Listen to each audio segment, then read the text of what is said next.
guys, welcome to Advanced Lessons in Millennial Money, featuring Robert Kiyosaki. I'm Alexandra Gonzalez. In this two-part episode, I got a chance to speak with Robert and his tax advisor, Tom Wheelwright. Tom has been a CPA for 34 years and has an extensive background in accounting and education. We're lucky that he joined us for this important lesson on taxes. To all of our subscribers, keep an eye out for the release of part 2 coming in the next few weeks. And if you aren't a subscriber, click the button now to get notified. One of the things Robert and many of the wealthy talk about is how they don't pay taxes. And I asked Robert and Tom to clarify what they mean. I want to know, and I'm sure all our viewers want to know, how is it that you guys don't pay taxes? Legally. Legally. You can always do it as a crook, but we don't want you to do that, right, Tom? That's right. So the question is, how do the rich not pay taxes? Okay. The multi-step process, let's start with this one first, keep it small, is here you go to school, get a job, you become an employee, but you learn nothing about taxes. Then you become a little entrepreneur, you start your little falafel shop business or whatever you start, right? So that self-employed, small business. And then you have big business, 500 employees or more, or I for investor. So Tom, how much tax do employees pay? Well, typically if they're making a good salary, and this is, by the way, the same rates around the world, typically it's going to be about 40%. 40%. And after the Trump tax cut, did that change much? Not much. It didn't. So if you're I'm going to start my own little business, I'm going to, start my little pizza shop or my coffee shop, how much do these guys pay? Well, now it goes up because you're paying both your share of the taxes plus the employer share of the taxes because you've got both sides. So now it goes up as high as 60%. So when you hear a young person, an old guy like me say, I'm going to start my own business, they don't know anything about taxes, do they? No, and in fact, this is the place where people get in trouble because over here, the money's being taken out of your paycheck. But here, you're responsible for your taxes. And so what happens is that you go, let's say you're successful with your pizza shop, right? All of a sudden, tax time comes around. Oh no, I've spent all my money and I don't have money to pay the taxes. And people go out of business real fast here. Well, it is surprising because a lot of the millennials do want to start up their own small little business, right? And what they're not aware of is that they're going to be in the 60% tax bracket. Because taxes are your single largest expense. So if you're going to start your own business, you got to be aware of taxes here. Mm-hmm. Now, big business, as 500 employees or more, how much do they pay? Typically around the world, about 20%. Now, why is it that big business people pay less than small business? Well, basically, the government wants us to do certain things, and they'll give us incentives if we do them. And what they want out of a big business is they want employment. So they want to create employment because that creates stability in the country. Jobs, right? And so the more jobs you create, actually the more tax benefit you get. Well, look at Amazon right now. They're looking at moving their company.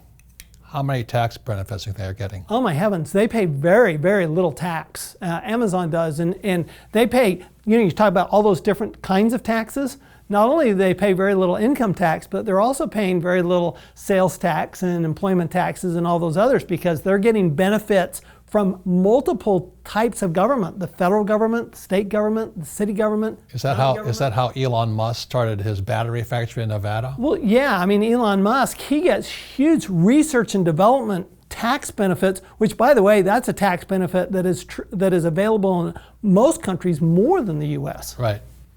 So if you're going to stay small, I mean, it's a good place to start, but you're going to really want to come over here eventually. And then the professional investors. See, these guys are passive. These guys invest in stocks, bonds, mutual funds. They save money. They're passive guys. They pay the highest taxes. But how much does a professional investor, like Shark Tank, how much do these guys pay? So they can pay as little as 0%. Right. They can actually completely eliminate their tax. One of the biggest misconceptions out there regarding taxes is that tax breaks are only given to the wealthy. Robert had a great answer for this. Let's take a listen. Well, I think this is actually a very interesting topic for our audience because of the fact that a lot of the people complain that the only people who get tax benefits are the wealthy. And I think it's also because, like you said, it's a series of incentives of what the government wants you to do. And that's the mistake. It's not the wealthy. You see a lot of wealthy people here. You know, if let's say I'm a CEO of a company, I'm making $1 million a year, I still pay 40% in tax. And I could be a doctor or a lawyer, and I could make $1 million a year. They're still paying 60% in tax. See, it's not what you do, it's your mindset in the quadrant here. So this is my poor dad, this is my rich dad. So which one do you want to be, you know? In this clip, Tom goes on to explain the difference between the rich and the poor.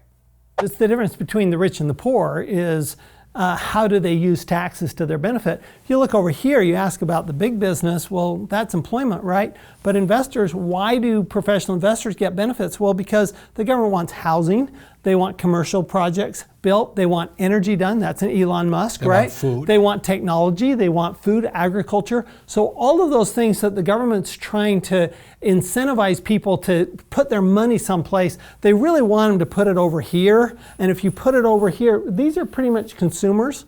These are consuming the money. And the government, what they really want is they want all the producers over here. Yeah. I had a friend who started off, he never went to school, but I think his grandma gave him 10 chickens. And they were producing 10 eggs a day. And by the time he retired, he was producing 10 million eggs a day. Did he get tax breaks for that? An enormous tax breaks, because every dollar you reinvest in your business, you get a tax break for. Yeah. Robert then goes into another lesson from his rich dad. And for all of you entrepreneurs, you might want to pay attention. Let's see what he said. So the other thing that my rich dad taught me, which is this here, is since I was not a very good student in school, he just says, remember the McDonald's formula. So the reason I talk about this, McDonald's formula, this is Ray Kroc. If you saw the movie Founder, he says it right in the movie. The purpose of McDonald's business is not hamburgers. Everybody thinks it's hamburgers. McDonald's business is to buy real estate. You see, a hamburger stand produces so much income, it can afford the real estate. Well, the average guy, graduating from school with their MBA or PhD, they go, well, how come I can't do that? Well, because you're over here. So McDonald's did this here. So they had their business, which is hamburgers, bought their real estate. So today, McDonald's owns more real estate than the Catholic Church. Does the Catholic Church get tax breaks too? Enormous tax breaks. They don't pay tax on any of their income. Yeah, so McDonald's competed with the Catholic Church by just building hamburgers and buying real estate. Any comments on that, Tom? Well, the great thing is you don't have to be huge to do this, right? I mean, you can do it with your startup business, your online business, right? You guys are doing all those online businesses. You could do it from here to here. The tax law is ultimately fair, because you don't have to be huge in order to take advantage. What you do have to have, though, is the financial education, because you have to behave like these people. If you do what these people do, you get the same tax benefits that they get. The challenge that most people have here is that they don't have any financial education. And so they do everything as if they were up here, and that just gets them in trouble, because these guys, that's not where the tax law is built. The tax law is built for these guys over here. Next, Robert talks about using debt to your advantage. Most people think all debt is bad, but little do they know it offers a huge tax benefit. Tom and Robert explain. So I'm going to throw in one more thing. Again, this takes financial education. The number one asset I can use is debt. So the reason I like this place here, and get this. So let's say this is the McDonald's hamburger formula here. So I have $1 from my hamburger business plus $5 of debt. So it gives me $6. What does that mean to you, Tom? Well, it means you're not going to pay very much tax, and it also means you're going to make a lot more money, because what debt does is it accelerates, on the plus side, if you know what you're doing, if you got the financial education, right? On the plus side, it accelerates both your income, but it also accelerates your tax benefit. Yeah, so this is my formula here. It's the McDonald's formula, except let's say I have Rich Dad Company. I have more than Rich Dad Company. But Kim and I buy real estate with Ken McElroy, and with Tom's guidance, we do all this because we can leverage up with debt. but good debt, debt that we don't have to pay for. These guys have bad debt, like their house, their car payments, student loans, really horrible debt. But there's good debt on this side. But you can do the same thing this way if you want to.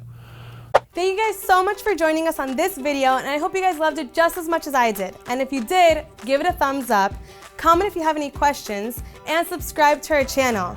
Ciao, nos vemos pronto!